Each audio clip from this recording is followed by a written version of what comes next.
Hello everyone, आज हम gravitation के बारे में पढ़ने वाले हैं। पहला लेक्चर यहीं से स्टार्टिंग होगी, आपको पूरा समझ में आएगा और एक एक चीज़ का मतलब भी समझ में आएगा। ऐसी कोई भी चीज़ नहीं होगी जो आपको रटना पड़ेगा, क्योंकि जितने भी मैंने टॉपिक कवर कराए हैं उसमें ऐसा कोई टॉपिक नहीं मिलेगा जो आपको रटने का रहेगा। सारी चीज़ समझने की है, चाहे फिजिक्स पढ़ाऊँ, केमिस्ट्री पढ़ाऊँ या मैथ पढ़ाऊँ, जो भी सब्जेक्ट है ऑफलाइन पढ़ाऊँ या ऑनलाइन पढ़ाऊँ। ऑफलाइन में तो काफ़ी बच्चे खुश रहते हैं, ऑनलाइन का आप जो भी डाउट्स हों कमेंट्स में लिखिए, जो भी समस्या है बताइए, तो कोशिश करूँगा कि आपके सारे डाउट्स सारी समस्याएं उनको क्लियर करूँ।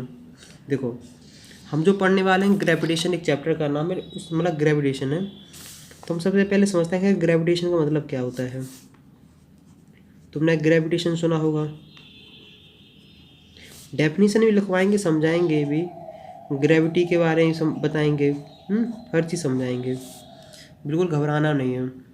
देखो बेटा, अगर 10th पास कर चुके हो, 11th स्टैंडर्ड के स्टूडेंट हो या उससे ज़्यादा, या पास आउट है, ड्रॉप आउट जो भी हो, एक बात समझ लो कि बेटा ये रट्टाफिकेशन से काम नहीं चलेगा।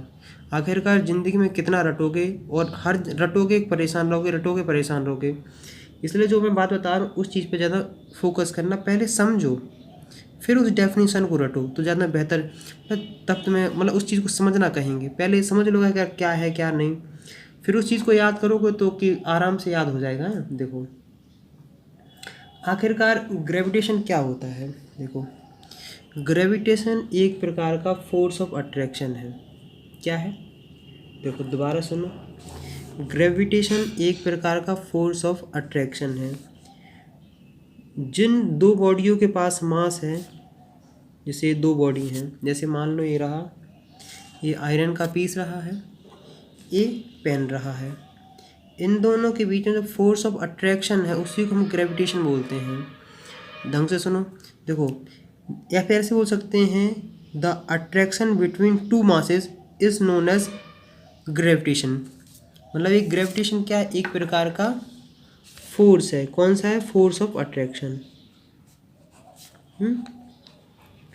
और दुनिया में जितनी भी चीज़ें हैं, जितनी भी चीज़ें हैं, सब में फोर्स ऑफ अट्रैक्शन मतलब force of attraction, gravitation force सब में लगता है। चाहे तुम देखो, जैसे मान लो ये दो बॉडी रखी हैं, इन दोनों बीच के जो फोर्स ऑफ अट्रैक्शन होता है ना, उसी को हम कहते हैं ग्रेविटेशन। या ग्रेविटेशन बोल लो या फोर्स ऑफ अट्रैक्शन बोल लो, दोनों का मतलब एक ही है। जैसे तुम्हारे पास आयरन पीस है और ये तुम्हारे पास पेन है, इन दोनों के बीच में जो फोर्स ऑफ अट्रैक्शन उसे भी हम ग्रेविटेशन बोलेंगे। बच्चे देखो, ये आयरन का पीस रखा होगा, बच्चे कंफ्यूज हो जाते हैं। देखो, अब हम बात करते हैं ग्रेविटी के बारे में, वो हम कन्फ्यूजन बताएंगे, बच्चे कहाँ कन्फ्यूज होगा। तुम भी मैक्सिमम स्टूडेंट इस चीज़ में कन्फ्यूज रहते हैं। देखो, ग्रेविटी भी फोर्स ऑफ अट्रैक्शन है। क्या है? Force of attraction. और ग्रेविटी स्पेशल केस किसका है? Special case of gravitation. किसका है? स्पेशल केस है ग्रेविटेशन का। मैं समझाऊंगा आखिर का स्पेशल केस ग्रेविटेशन का कैसे होता है।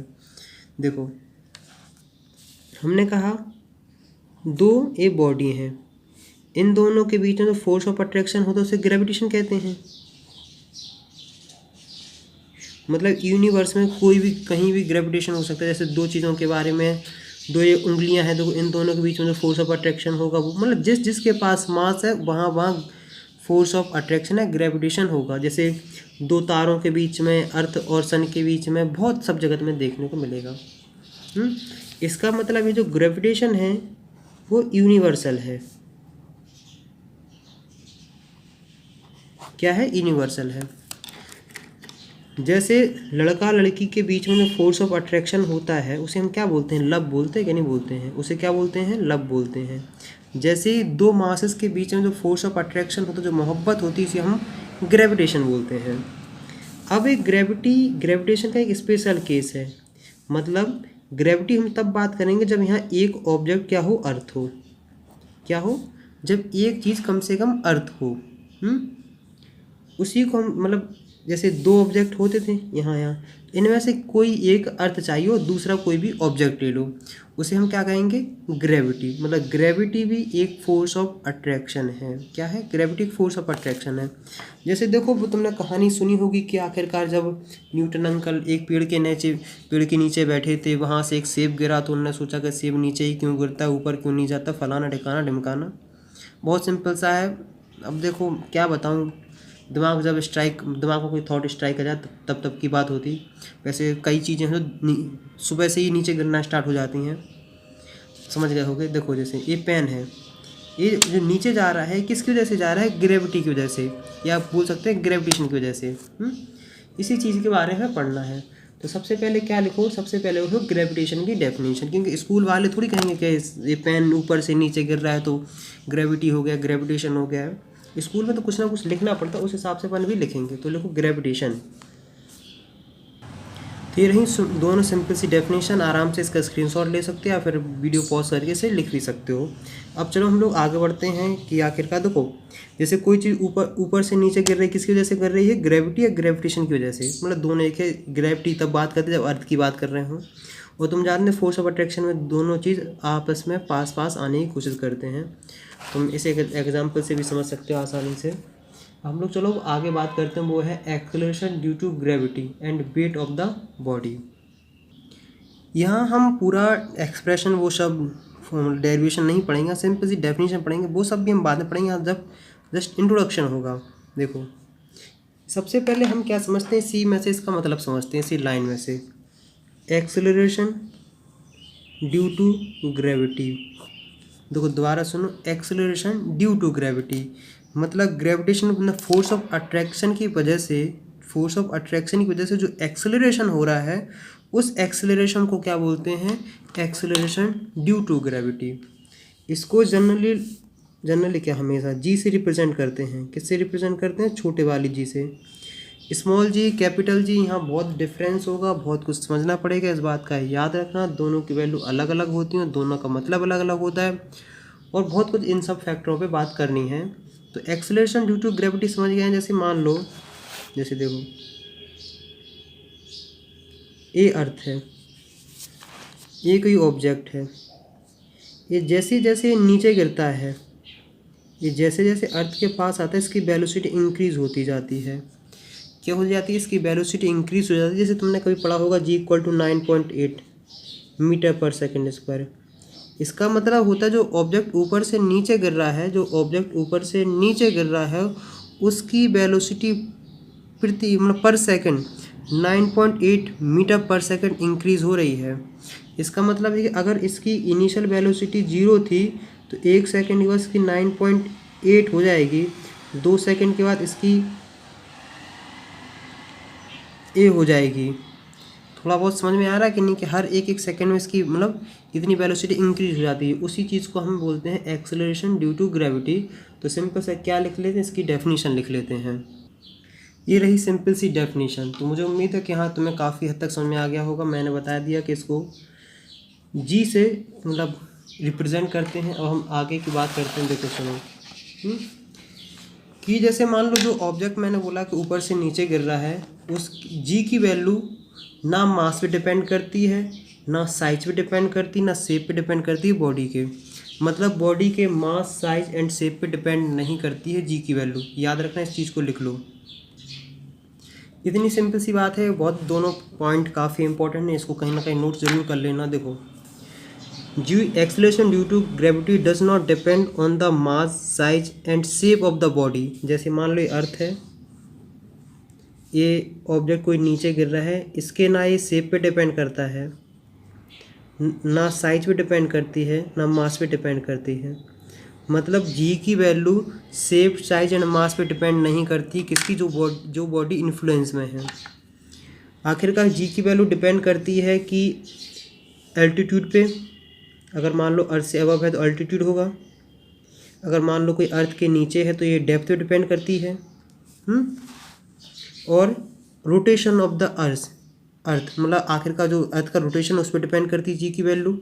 और शेप ऑफ द अर्थ, मतलब अर्थ का कैसे क्या शेप है। कभी कभी क्वेश्चन होता है कि अगर अर्थ का शेप मतलब जो रेडियस है हाफ कर दो, ट्वाइस कर दो, ये कर दो, वो कर दो, उन सब चीज़ों पे हम बाद में बात करेंगे, बिल्कुल फॉर्मूले वेस्ट करेंगे। यहाँ जो जनरली लिया जाता है कि आसपास अर्थ के वो जी की वैल्यू 9.8 लिया जाता है। इस 9.8 से तुम लोग काफ़ी बचपन से ही परिचित होके। अब हम क्या पढ़ते हैं, अब हम पढ़ते हैं वेट के बारे में। आखिरकार वेट क्या होता है, ये पॉइंट है, इसको भी समझ लो। आखिरकार वेट क्या होता है। बच्चे अक्सर वेट एंड मास में कंफ्यूज रहते हैं। अगर मैं तुमसे पूछूं कि जो तुम वेइंग मशीन पे अपना मेज़र करते हो वेट होता है या मास होता है, तो तुम लोग इसका आंसर कमेंट्स में लिखो कि जो आप वेइंग मशीन पे मेज़र करते हो वो क्या होता है, मास होता है या वेट होता है, मास से होता है या वेट होता है। आंसर दो, वीडियो पॉज करो, फिर आगे बढ़ना। ये रही सिंपल सी डेफिनेशन, देखो दोबारा इसको सुनना। It is defined as the gravitational force with which a body is attracted toward the centre of the earth. पहली बात मैं तुम्हें एक बात बता दूं, जो वेट होता है वो एक प्रकार का फोर्स होता है। क्या होता है, एक प्रकार का फोर्स होता है। जैसे वेट, पता है ग्रेविटी, वेट कौन सा फोर्स है, वेट वही फोर्स है जो अर्थ है किसी ऑब्जेक्ट को अपनी तरफ खींच रही है। जितने फोर्स से कोई अर्थ, जितने फोर्स से अर्थ किसी ऑब्जेक्ट को अपने पास खींचती है उसी चीज़ को कहते हैं वेट। जैसे देखो, जैसे मान लो ये तुम हो, ये कोई ये बॉक्स है, मान लो ये है, इसमें ये रस्सी बंधी है। तुम इस बॉक्स को अपनी तरफ खींचोगे कि नहीं खींचोगे। मतलब अगर मान लो तुम ऐसे रस्सी ऐसे आपस में खींचो, से पास पास खींचोगे तो तुम इसको आप अपनी तरफ खींच रहे हो कि नहीं। ऐसे ही मान लो ये अर्थ है, ये ऑब्जेक्ट है, ये अर्थ अपनी तरफ इस ऑब्जेक्ट को ऐसे खींचती है, जो ये पुलिंग फोर्स कहलाता है ना, इसी को वेट कहते हैं। तो अगर इसको कोई मतलब समझना चाहे तो ऐसे भी समझ सकते हैं, pulling force by earth on an object. ये जो ग्रेविटी, जो अर्थ अपने तरफ, अपने सेंटर ऑफ अर्थ की तरफ जो खींचती है फोर्स होता है, उसी को हम वेट कहते हैं। मुझे लगता है कि थोड़ा बहुत तुम्हें समझ में आ गया होगा। जैसे मान लो, अगर मान लो ग्रेविटी नहीं होती, ग्रेविटी नहीं होती तो ये ऑब्जेक्ट नीचे नहीं आता, याद रखना। अगर नहीं होती, क्योंकि अगर मतलब ग्रेविटी नहीं है, जैसे मान लो ये पेन, अगर मान लो इसमें ग्रेविटी नहीं है, हमने पेन लिया तो पेन ऐसी हवा में टंगा रहता, जो अभी तो नीचे गिर रहा है ना।